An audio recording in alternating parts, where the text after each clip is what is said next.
Okay, so yes, Indian Contract Act 1872, okay, chapter 2 of CA Foundation, full revision கிடையாது, first unit 1 முடிக்கிறது, we'll see, okay. So in this first video, we'll complete from what is a contract, okay வா, fundamentals of contract, எப்படி contract கொண்டு போகிறது, எப்படி contract போடுறது. மோர் தென் book நான் சொல்கிறது மட்டும் கேட்டாலே போதும், நீங்கள் புக் ஃபாலோ பண்ணாமல் இருந்தால் கூட நம்ம டைரெக்டாக முடிச்சுட்டே போயிடலாம். இன்ஃபேக்ட் அது நான் கொடுத்த நோட்ஸா எது கொடுத்துருங்க. இப்போது ஃபஸ்ட்டு எடுத்தோடனே லாவில் வந்து there are many kinds of, that is many கைண்ட்ஸ்ன்றது கிரிமினல் லான்னு இருக்குது, சிவில் லான்னு நம்ம பார்க்குறோம்.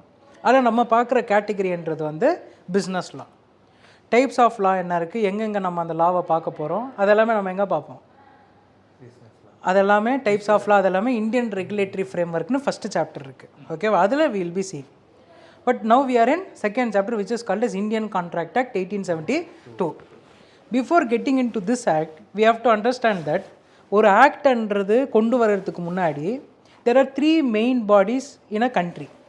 எந்த கண்ட்ரி எடுத்துக்கிட்டாலுமே இப்போதுக்கு நம்ம இந்தியா பார்த்தா இந்தியாவுக்கு 3 main bodies இருக்குது ரிலேட்டிங் டு லா. ஃபஸ்ட் என்னது, legislative body, 2 executive body and 3 judicial body, ஓகேவா. First legislative, executive, judicial, legislative, executive, judicial, legislative, executive, judicial. First என்னது, legislative. What is legislative body? Legislative body consist of 2 houses. Legislative body consists of 2 houses. Then 2 houses is called as, one is Rajya Sabha and another one is Lok Sabha. Rajya Sabha and Lok Sabha. அப்போது இந்த Rajya Sabha and லோக்சபான்னு 2 houses நம்மக்கிட்ட இருக்குது. அந்த 2 houses தான் நம்ம என்னென்னு சொல்கிறோம்னா put together legislative பாடின்னு சொல்கிறோம், லெஜிஸ்லேட்டிவ் பாடி.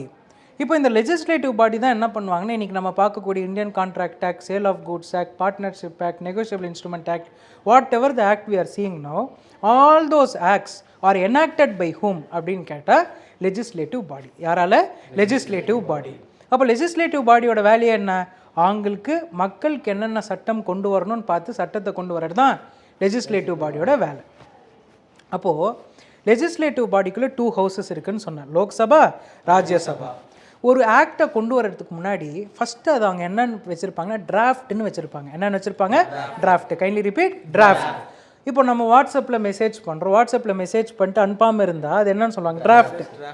அதே மாதிரி தான் லா கொண்டு வரணும்னு நினைக்கிறாங்க, இன்னும் மக்களுக்கு சென்ட் பண்ணல, இன்னும் மக்களுக்கு லா கொண்டு வரல, அது வெறும் அப்படியே இருக்குது, ஒரு புக்கு மாதிரி இருக்குது, இப்படி ஃபுல்லாக ஒரு புக் ஃபுல்லாக லா இருக்குது. அதுதான் என்னது? டிராஃப்ட்டு. அதுதான் என்னதுன்னா டிராஃப்ட். இந்த டிராஃப்ட்டை இவங்க என்ன பண்ணுவாங்க அப்படின்னு கேட்டால், இது எல்லாமே ப்ராப்பராக இருக்கா இல்லையான்னு சொல்லி அந்த லெஜிஸ்லேட்டிவ் பாடி எல்லாம் பார்ப்பாங்க, கேட்பாங்க, எல்லோரும் அக்செப்ட் பண்ணி இதெல்லாம் முடிச்சிட்ட பிறகு இந்த டிராஃப்டை கொண்டு போய் ஹவுஸில் ப்ரெசென்ட் பண்ணுவாங்க, இந்த ஆக்டை தான் நாங்கள் கொண்டு வரணும்னு நினைக்கிறோம் அப்படின்னு சொல்லி. ஃபார் எக்ஸாம்பிள், ஜிஎஸ்டி ஆக்ட் கொண்டு வரணும். ஜிஎஸ்டி ஆக்ட் 2017 வந்தது, ஆமாவா, 1 ஜூலை 2017 வந்தது. ஆனால் அந்த ஜிஎஸ்டி ஆக்ட் வர்றதுக்கு முன்னாடி, என்னவா இருந்திருக்கும், அது ஜிஎஸ்டி டிராஃப்டாக இருந்திருக்கும். அதுக்கடுத்தது என்ன இருக்குது, டிராஃப்ட் வந்து ஜிஎஸ்டி பில்லாக மாறும். என்னவா மாறும்? GST bill. அப்போது நிறைய பில்ஸ் பாஸ் பண்ணுவாங்க, தட் இஸ் நிறைய பில்ஸ் இருக்கும், ஆனால் எல்லா பில்லும் பாஸ் ஆகிடாது. பில்ஸ் இருக்கும், நிறைய ஆக்ட்ஸ் இருக்குல்ல, என்னென்னவோ ஆக்ட் கொண்டு வரணும்னு நினைக்கிறாங்க, ஆனால் எல்லா ஆக்டும் வந்துடுமா? ஃபஸ்ட்டு அது ஒரு பில் பாஸ் பண்ணுறதுக்கு முன்னாடி ஒரு விஷயத்தை நம்ம ஆக்ட்னு கூப்பிடக்கூடாது. அந்த டிராஃப்ட்டு பில்லாக ப்ரெசென்ட் பண்ணுவோம், அந்த பில் வந்து பாஸ் பண்ணால் மட்டும்தான், ஓகே இந்த பில் பாஸ்ட் அப்படின்னு சொன்னால் மட்டும்தான் அது ஆக்டாக மாறும். அப்போ அது முன்னாடி வரைக்கும் அதை நம்ம என்னன்னு சொல்கிறோம்? Only bill. அப்போ ஃபஸ்ட்டு நம்ம கையில் என்ன இருக்குது? டிராஃப்ட் இருக்குது. டிராஃப்டை கொண்டு போய் எங்கே ப்ரெசென்ட் பண்ணுறோம்? ஹவுஸில் ப்ரெசென்ட் பண்ணுறோம். What is that house? Lok Sabha, Rajya Sabha. இந்த லோக்சபா அண்ட் ராஜ்யசபாவில் போய் ப்ரெசென்ட் பண்ணும்போது என்ன ஆகுது, அந்த பில்லை எல்லாரும் பார்க்குறாங்க, ஓகே இந்த பில் இதுதான் அப்படின்னு லோக்சபா ராஜ்யசபாவில் எக்ஸ்பிளைன் பண்ணுவாங்க. ஓவர் தேர் அவங்க என்ன பண்ணுவாங்கன்னா 75% ஆஃப் ஓட்டிங், 75% ஆஃப் அந்த லோக்சபாவில் இருக்கிற மெம்பர்ஸ், ராஜ்யசபாவில் இருக்கிற மெம்பர்ஸ், அவங்க வந்து 75% of voting, which is 2/3. Okay, 75% of voting pass பண்ணால் மட்டும்தான் that bill will be passed. அப்போ எப்போ ஒரு பில் பாஸ் ஆகுதோ அப்போ தான் அது என்னவா மாறும்? ஆக்டாக மாறும். என்னவா மாறுது? ஆக்டாக மாறுது. இது 75% போத் த ஹவுசஸா சிங்கிள் ஹவுஸா, இது ஷுட் பி நெசசரிலி 75. இதெல்லாமே வந்து இந்தியன் ரெகுலேட்டரி ஃப்ரேம் ஒர்க்கில் will learn. Okay, for that separate video will make, for that separate revision will make. But for now we are understanding how a law or how an act is being enacted into a country. First இப்போ வரைக்கும் புரிஞ்சது எப்படி லா வந்தது. Indian contract act எப்படி வந்திருக்கும், இப்படி தான் வந்திருக்கும். கம்பெனிஸ் ஆக்ட் 2013 இப்படி தான் வந்துடும். அப்போ ஃபஸ்ட்டு லெஜிஸ்லேட்டிவ் பாடியோட வேல்யூ என்னது? First draft to bill to act process. Okay, ஆக்டாக பாஸ் பண்ணிட்டோம். லெஜிஸ்லேட்டிவ் பாடியோட வேலை முடிஞ்சது. செகண்ட் ஒன்றுன்னு யார் சொன்ன? Executive body. அப்போது what is the purpose of executive body? Executive பேர்லேயே இருக்குது, எக்ஸிக்யூஷன். அப்போது லா பாஸ் பண்ணால் பத்தாது, இது எக்ஸிக்யூட் பண்ணணும். For example GST act pass பண்ணிட்டா, ஜிஎஸ்டி பாஸ் பண்ணியாச்சுப்பா, ஜிஎஸ்டி பாஸ் பண்ணியாச்சு, அப்படியே விட்டுற முடியாதுல்ல. ஜிஎஸ்டி ஆக்ட் ஃபாலோ பண்ணுறாங்களா? ஃபாலோ பண்ண வைக்கணும்ல, எக்ஸிக்யூட் பண்ணணும்ல. அதுக்கு ஜிஎஸ்டி பவன்னு வேணும், ஜிஎஸ்டி ஆஃபீஸர்ஸ் வேணும், அதுக்கு ஜிஎஸ்டி ஐஎன்னு இருக்கா, தட் இஸ் ஜிஎஸ்டி இன்புட் இருக்கும். அதே மாதிரி output tax liability, input tax credit, இதெல்லாம் இன்டரில் லேர்ன் பண்ணும். ஸோ இதெல்லாமே வந்து என்னதுன்னா ப்ராப்பராக இந்த ஜிஎஸ்டி ஆக்டில் இதெல்லாம் கொண்டு வரணும். ஆனால் அதெல்லாம் எக்ஸிக்யூட் பண்ணுறதுக்கு எனக்கு ப்ராப்பர் அஃபிஷியல்ஸ் வேணும்ல. அந்த அஃபிஷியல்ஸ் எப்படி? அப்போது இதெல்லாம் யாரால் முடியும்னா எக்ஸிக்யூட்டிவ் பாடியால். எக்ஸிக்யூட்டிவ் பாடியோட வேலை என்னென்னா அமல்படுத்துறது. தமிழ் அழகாக சொல்லணும்னா அமல்படுத்துறது தான் எக்ஸிக்யூட்டிவ் பாடியோட வேலை. ஓகே, இப்போ ஃபஸ்ட்டு பாயிண்ட் என்னது? Legislative body creation of law. Legislative body creation of law, executive body execution of law, அமல்படுத்துறது தான் அங்கே வேலை. Okay sir, execution of law அமல்படுத்துகிறோம். அமல்படுத்தி முடிச்ச பிறகு நெக்ஸ்ட் என்ன சார் பண்ணுறது? Judicial body. என்னது? அவங்களோட வேலை என்ன? அவங்க கரெக்டாக பண்ணுறாங்களா பார்க்குறது அவங்க வேலை இல்லை. ஜுடிஷியல் பாடியோட வேலை நாங்கள் என்னாக்ட் பண்ணிட்டோம், சொல்லிட்டோம், எக்ஸிக்யூட்டும் பண்ணிட்டோம், நாங்கள் சொன்னபடி செய்யாவிட்டால் அப்போ என்ன பண்ணணும்? Then judicial body comes. இன்னும் கிளாரிட்டியாக யார் ஜுடிஷியல் பாடினா? Court, district court, high court மேலே சுப்ரீம் கோர்ட். அப்போது இந்த கோர்ட்ஸை தான் நம்ம என்னென்னு சொல்கிறோம்? Judicial body. Clear or not clear? இதுதான் basic framework of how a law is being enacted. Clear? இப்போ புரியுதா லா எப்படி வருதுன்னு? இப்போது லா எப்படி வருதுன்னு நமக்கு தெரிஞ்சு போச்சு. இப்போது இந்த லாவை மெயினாக எத்தனை டைப்ஸாக பிரிக்கலாம் ப்ராடாக அப்படின்னு பார்த்தா 2. நமக்கு சிஏ, சிஎம்ஏ, சிஎஸ். நம்ம புரிஞ்சிக்க வேண்டியது என்ன? ஃபஸ்ட் ஆக்ட்டு நம்ம பார்க்குறது என்னது? Indian contract act 1872. ஒரு ஆக்டை நம்ம பிரிக்கும் போது, ஒரு லாவை பிரிக்கும் போது 2ஆக பிரிப்போம். One is constitution, another one is other laws. Constitution, other laws. What is constitution? The parent act is called as constitution. Constitution குள்ள என்ன இருக்கும்? Rights and duties. Constitution is a separate division. Other laws are separate division. Constitution other laws ஒன்று கிடையாது. அப்போ ஒரு லான்னு பார்த்தோம்னா அந்த லாவை நம்ம எத்தனை விதமாக பிரிக்கிறோம்? 2. One is, another one is. What does constitution contain? What does constitution contain? Rights and duties. Other laws என்னது? Rules and conditions.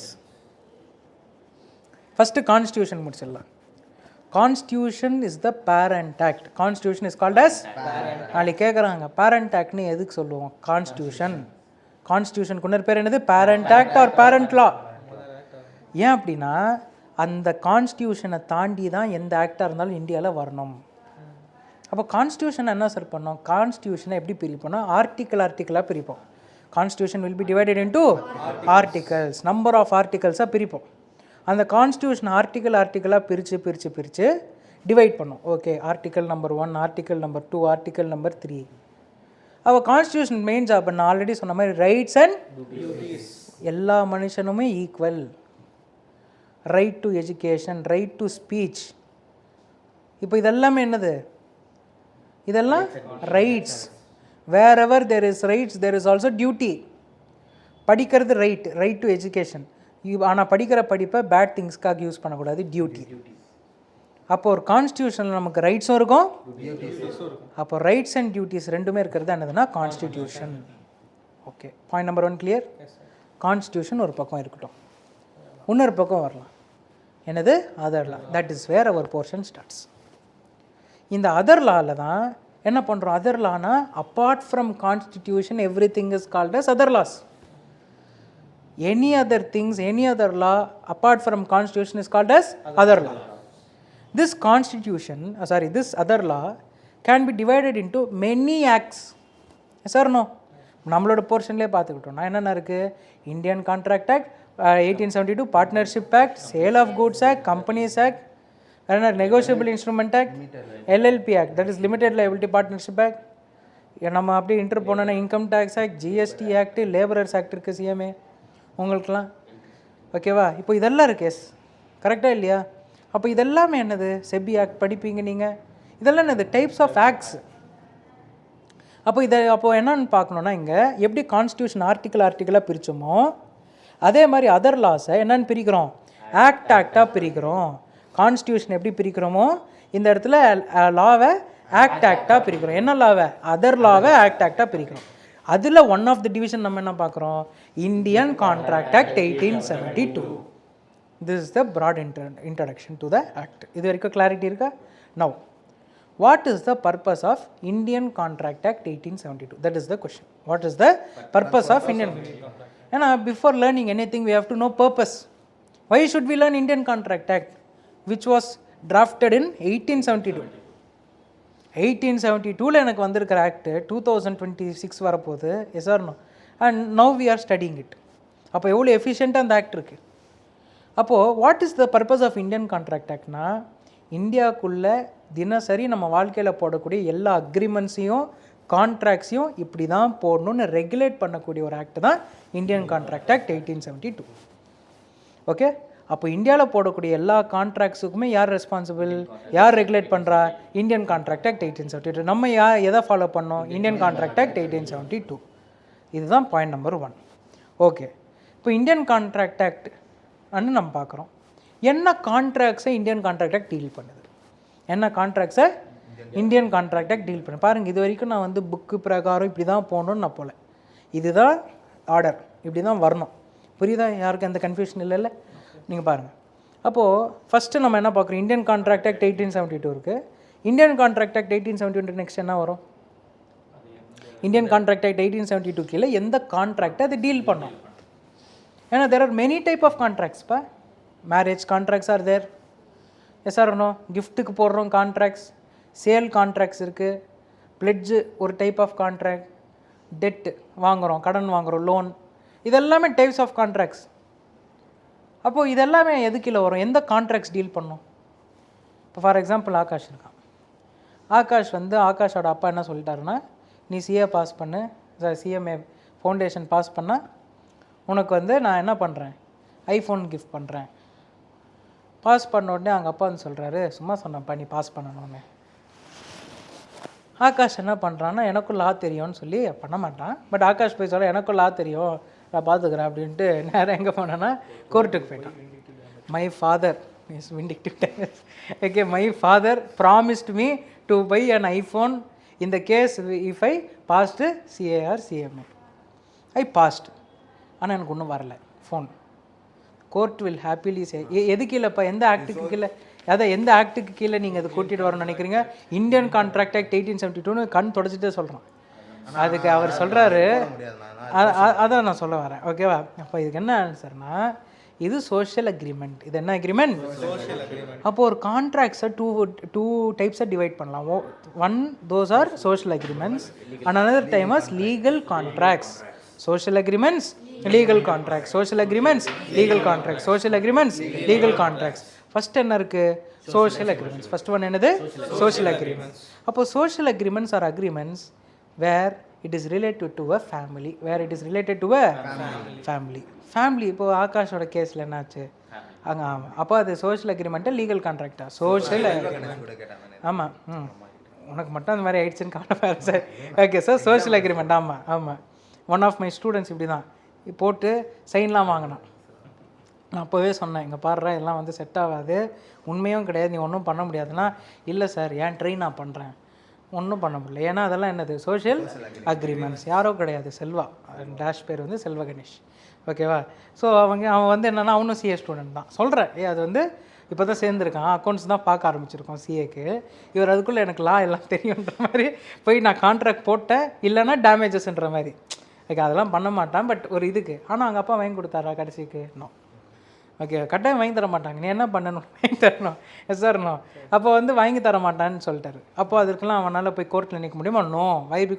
Because it is social agreement. Social clear or not clear? No. இதுக்கு நம்ம புக்கில் ஒரு case லா கொடுத்துருக்காங்க.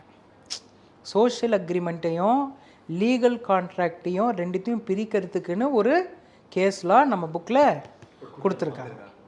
அந்த கேஸில் என்னதுன்னா Balfour versus Balfour. Balfour versus Balfour is a person and பால்ஃபரோட ஒய்ஃப் பேர் தான் மிஸ்ஸஸ் பால்ஃபர் அப்படின்னு எடுத்துக்கிறோம் கேஸில்.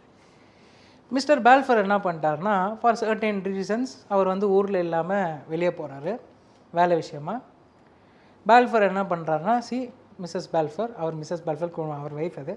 பட் நார்மலாக அவங்களோட ஒய்ஃப் கிட்ட அவர் என்ன சொன்னார்னா, நான் வெளியே போகிறேன், வெளியே வேலைக்காக போகிறேன், நான் மந்த்லி ஒரு என்ன பண்ணுறேன், ஒரு அமௌண்ட் உங்களுக்கு அனுப்புகிறேன், அந்த அமௌண்ட்டை வச்சு நீங்கள் மேனேஜ் பண்ணிக்கோங்க அப்படின்னு சொல்லிட்டு ஒரு ப்ராமிஸ் பண்ணியிருக்காரு. somehow after certain time he came to know that his wife was not faithful to him. நீங்களே புரிஞ்சுக்கணும். ஓகேவா? That is his wife was not இது உண்மையாக இல்லை. ஓகேவா?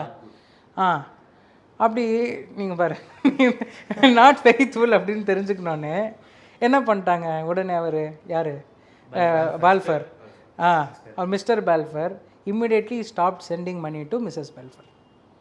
மிஸ்ஸஸ் பால்ஃபர் டென்ஷன் ஆகிட்டு கோர்ட்டில் போய் according to contract act, actually நம்ம லா இப்போ நம்ம என்னென்ன பார்க்குறோமோ அந்த ஆக்ட் எல்லாமே மெஜாரிட்டி நம்மளோட ஆக்ட் வந்து ஃபாரின், தட் இஸ் இங்கிலீஷ் லாலேருந்து வந்தது. ஸோ இங்கிலீஷ் லாலேருந்து டிரைவ் பண்ணப்பட்ட, ஏன்னா அந்த டைமில் பிரிட்டிஷர்ஸ் இருந்தாங்க நமக்கு தெரியும், 1872. ஸோ அந்த டைமில் இதே மாதிரி இந்த ஆக்ட் மாதிரி தான் அங்கேயும் இருக்கும். எஸ் சார், நம்ம தான் சில சேஞ்சஸ் பண்ணிக்கணும் இந்தியன் லாவில். அதுவும் ரிவிஷனில் பண்ண சொல்லுவேன், இங்கே இந்தியன் லாக்கும் இங்கிலீஷ் லாக்கும் சேஞ்சஸ் இருக்குது. இப்போது இந்த மாதிரி கோர்ட்டில் போய் மிஸ்ஸஸ் பால்ஃபர் என்ன கேட்குறாங்கன்னா, எனக்கு மிஸ்டர் பால்ஃபர் கொடுக்குறேன்னாரு அமௌண்ட்டை, நான் கொடுக்கல. ஏன் சார் கொடுக்கல அப்படின்னு சொல்லி கோர்ட்டு கேட்கல. கோர்ட் உடனே சொன்னாங்க, நீங்கள் இந்த காரணத்துக்கெலாம் வந்து கேட்க முடியாது, அது உங்கள் ஃபேமிலி மேட்டர். அது என்னது, உங்களோட Indian contract act will not deal with family matters. Indian contract act will not deal with family agreements. அப்போ சிம்பிளாக என்ன சொல்ல வராங்க, family and family related settlements எல்லாம் எங்கே போயிடும், சிவில் லா கீழே போயிடும். சிவில் லா கீழே போயிடும். அப்போது இந்தியன் கான்ட்ராக்ட் ஆக்ட் அப்போ எது தான் சார் டீல் பண்ணோம், only business contracts. That business contracts are called as legal contracts. அப்போது ஃபேமிலி ரிலேட்டட் எதுவுமே எங்கே வராது, இந்தியன் கான்ட்ராக்ட் ஆக்ட் 1872 கீழே வராது. இந்தியன் கான்ட்ராக்ட் ஆக்ட் 1872 எதை மட்டும் தான் டீல் பண்ணோம், only business related contract, that is legal contracts. Sir அப்படின்னா ஃபேமிலி அக்ரிமெண்ட்ஸ் வந்து சோஷியல் அக்ரிமெண்ட்ஸ் வந்து இல்லீகலா, அப்படி சொல்ல வரல. இங்கே நான் சொல்கிற அந்த லீகல்ன்றது என்ன தெரியுமா, மெயின் டிஃப்ரென்ஸ் அது ரெண்டுத்துக்கு, வெரி குட், மெயின் ரெண்டுத்துக்குமே ஒரே டிஃப்ரென்ஸ் இருக்கும். சோஷியல் அக்ரிமெண்ட்டுக்கும் லீகல் கான்ட்ராக்ட்டுக்கும் ஒரே ஒரு டிஃப்ரென்ஸ் இருக்குது. அந்த தின் லைன் என்னன்னா கன்சிட்ரேஷன். ஓகேவா? அப்போனா அங்கே என்ன இருக்குது, அங்கே சோஷியல் அக்ரிமெண்ட்ஸில் கன்சிட்ரேஷன் ஆல்ரெடி படிச்சிருக்கோம். இது is a revision video, this is not a class video. In revision means already படிச்சுட்டு ரிவைஸ் பண்ணுறோம். ஸோ கன்சிட்ரேஷன் என்னன்னு தெரியும் நமக்கு. What is consideration? Something in social agreement there will be something in return. இப்போ நாளைக்கு ஆகாஷ்க்கு வந்து அவங்களோட மதர் வந்து ஆகாஷ்க்கு ஃபுட் பண்ணி வைக்கிறாங்க.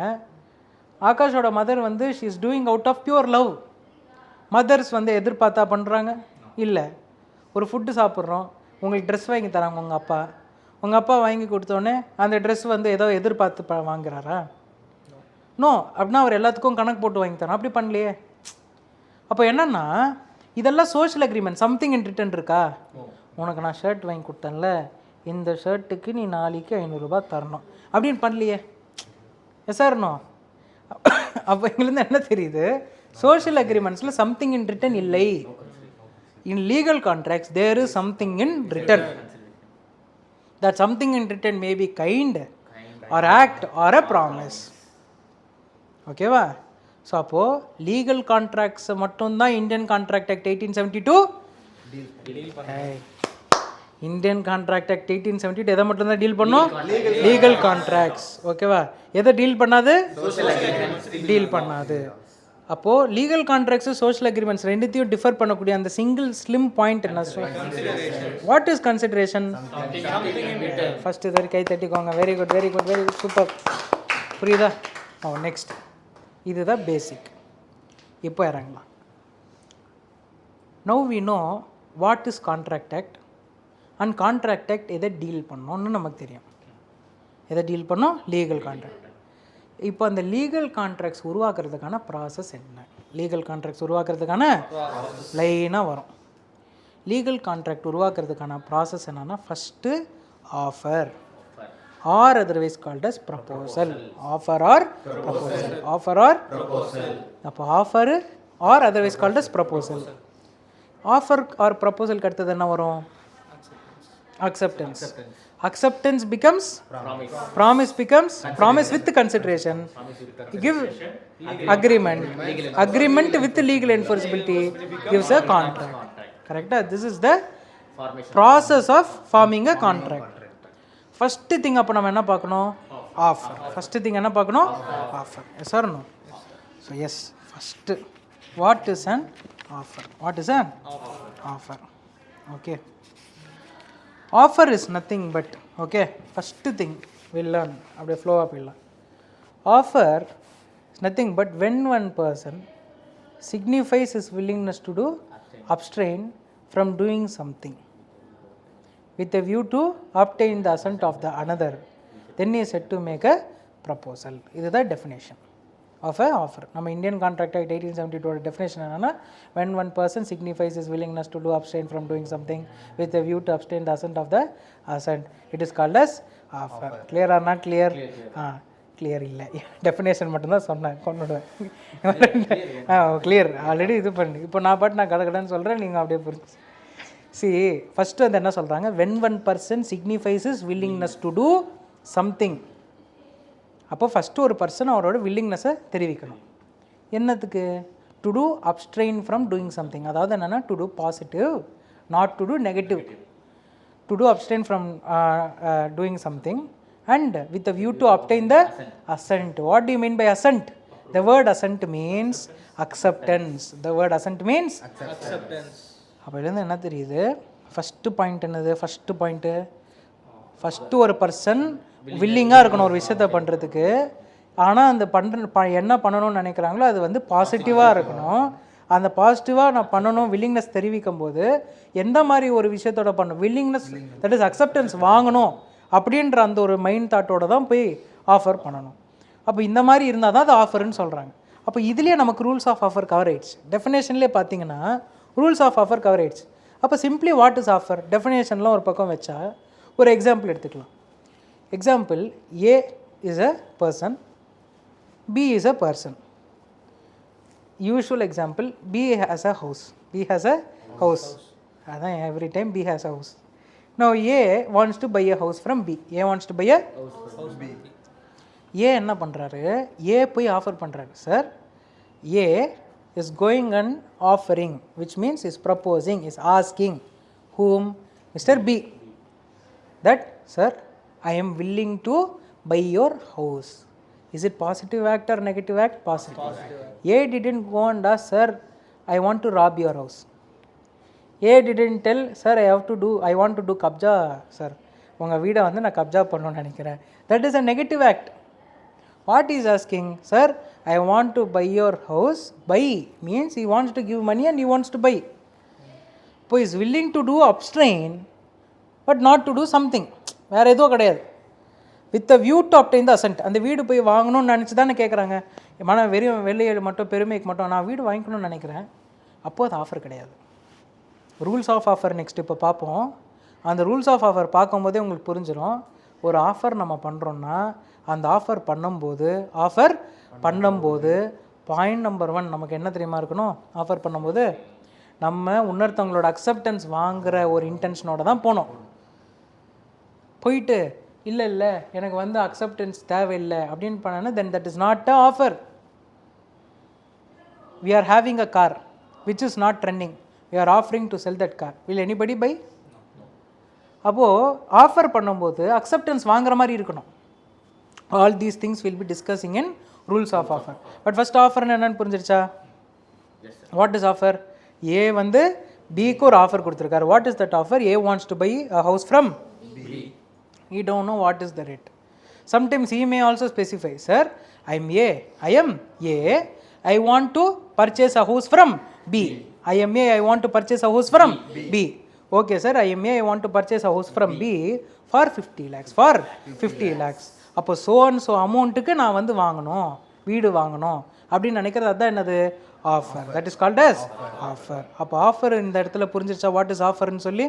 அப்போ ஆஃபர்னா என்ன? when one person signifies his willingness to do abstain from doing something, then he said to make a proposal. ஓகேவா? this is called as offer. Next நம்ம பார்க்க போகிறது என்னது? Rules of offer. ஆஃபர்னா புரிஞ்சிருச்சா இந்த இடத்துல என்னன்னு சொல்லி? இந்த ஆஃபர் அக்செப்ட் ஆனால் தான் அது என்னது? Acceptance. Next it is called as acceptance. Clear or not clear? Yes பா. இப்போ point number 1 we know what is offer. we know what is offer. now ஆஃபருக்கு ரூல்ஸ் ஆஃப் ஆஃபர்னு ஒன்று இருக்கா? அது புக்கில் லைனாக நம்ம பார்த்துடலாமா? புக்கில் பார்க்கலாம்.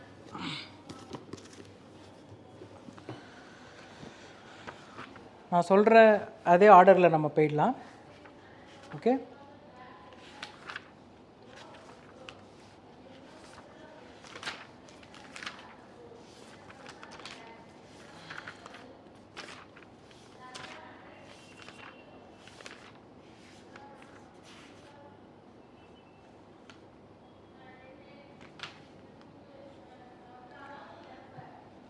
okay. Now proposal or otherwise called as offer, correct? All essentials of a proposal for whom you are seeing in the video, it is 2.15, page number 2.15, you may follow. So proposal or offer, okay va? அங்கே என்ன சொல்கிறாங்கன்னா அதில் என்ன சொல்கிறான் கீழே? essentials of proposal or offer. First essential, the person making the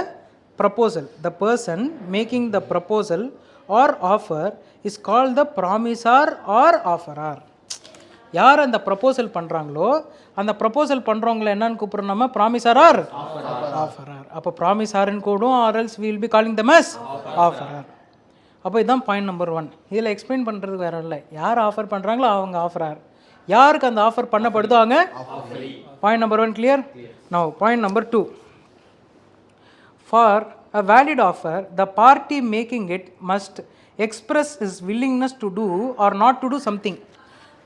either பண்ணுறதுக்கோ இல்லை பண்ணாமல் இருக்கிறதுக்கோ, பண்ணுறதுக்கோ பண்ணாமல் இருக்கிறதுக்கோ the offerer must show or express his willingness. He has to express his willingness. I want to buy your house, or else I don't want to buy your house, anything.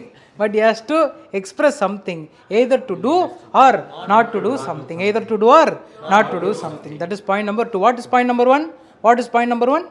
Offer must be willingness. அப்படியே definition. First point என்னதுன்னா, ஆஃபராரை யார் offer பண்ணுறாங்களோ அவங்கள ஆஃபரார்னு கூப்பிடுவோம், இல்லை ப்ராமிஸார்னு கூப்பிடுவோம். Point number 1. What is point number 2?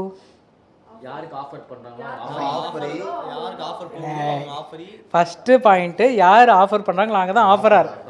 Okay, அவங்களுக்கு இன்னொரு பேர் என்னது? ப்ராமிஸார்.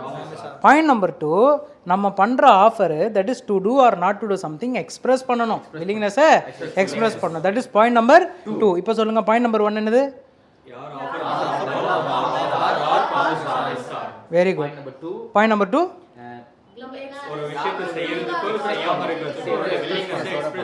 Very good. கொஞ்சம் லா லாங்குவேஜ் ஆட் பண்ணி இங்கிலீஷ்லேயே சொல்லுங்க பார்க்கலாம்.